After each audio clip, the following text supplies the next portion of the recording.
સમાચાર સામે આવી રહ્યા છે સાબરકાંઠાથી। ઈડરમાં વ્યાજખોરોનો ત્રાસ।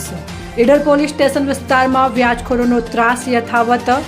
વ્યાજખોરોના ત્રાસે શ્રીનગરમાં રહેતા યુવાને ઘર છોડ્યું। ધીરેન પંડ્યા નામના યુવાને વ્યાજખોરોના નામ સાથે ચિઠ્ઠી લખી પરિવારને આપવીતી લખી ઘર છોડ્યું। ગાડી, એક્ટિવા સહિતના સાધનો વ્યાજખોરોએ પડાવી લીધા હોવાનો ચિઠ્ઠીમાં ઉલ્લેખ કર્યો। યુવાને ચિઠ્ઠીમાં વ્યાજખોરોના ત્રાસની પોતાની વેદના લખીને ઘર છોડ્યું। પત્ની, બાળકો, માતા પિતા સહિતના પરિવારને યુવાને સોરી કહી ચિઠ્ઠીમાં વેદના ઠાલવી। યુવક 10 થી 15% વ્યાજ ચૂકવતો હતો। ઊંચું વ્યાજ ચૂકવવા છતાં યુવકને માનસિક ત્રાસ આપતા હતા। યુવાનના પરિવારે ઈડર પોલીસ મથકે લેખિત રજૂઆત કરી।